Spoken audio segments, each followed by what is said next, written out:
call me a master pan tuner. All the tuners who is being considered as top tuners.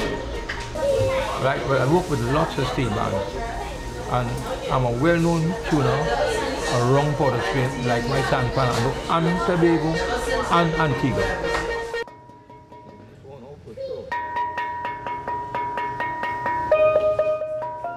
So my tuning career is self-taught. In my time, I didn't have no one or much people to teach me to tune pan. So I sacrificed a lot. Spend lots of hours ponging, boosting the pan, throwing them away, doing all sorts of things.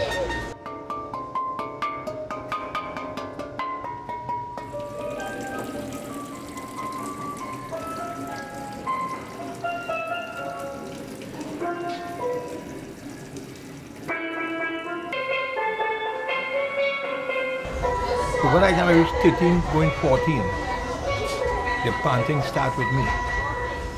I get involved with the steel band. But I wasn't this outstanding player. But a couple of guys who were elder than me encouraged me to play the pan. And when they realized now that I know this little piece of music, the scale, they give me more encouragement to continue with the pan. Well, I didn't have the intention that I would be a tuner.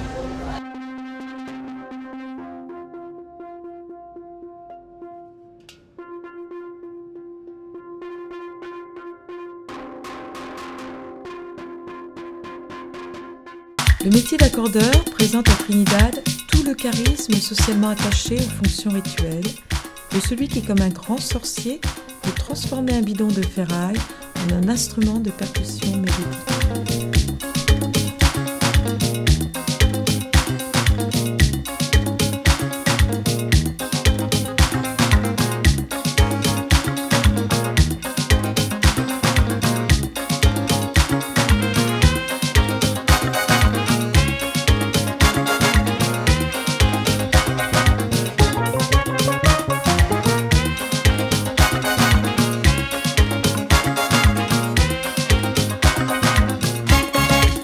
Chaque année déferle sur Trinidad le souffle frénétique du carnaval, une tradition héritée du court passage des Français dans cette île. C'est l'occasion pour les descendants africains de se rassembler pour l'un des cocktails festifs les plus somptueux du monde. Les orchestres de steel drum accompagnent cette fête qui se clôture par un défilé de bandes costumées.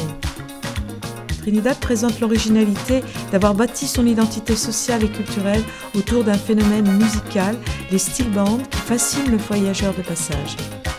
Ici, c'est l'effervescence, un Woodstock annuel à l'échelle d'une petite île au carrefour de l'Amérique, de l'Inde et de l'Europe.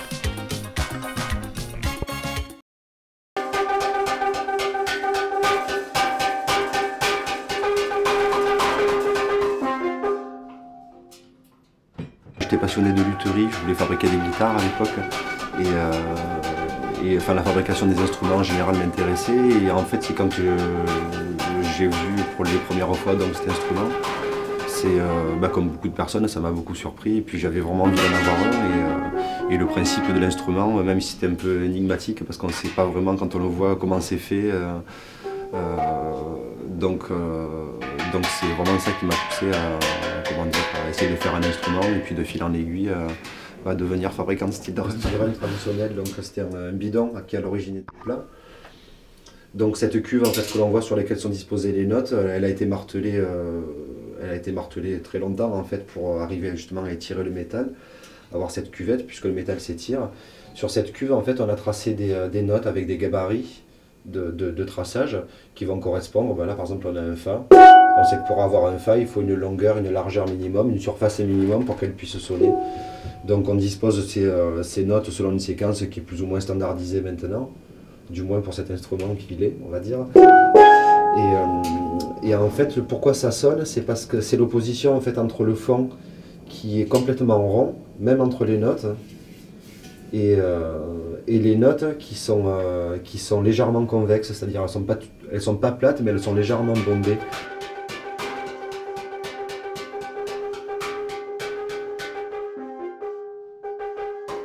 L'accordage c'est qu'un martelage hein, en fait, comment dire, donc deux zones bien précises qu'il faut soit réduire, soit augmenter des tensions, des hauteurs de notes. La note a une architecture en fait qui lui permet de vibrer correctement. Et donc avec des critères à respecter. Et en fait c'est une membrane qui est mise en vibration, donc déjà il faut la rendre apte à vibrer.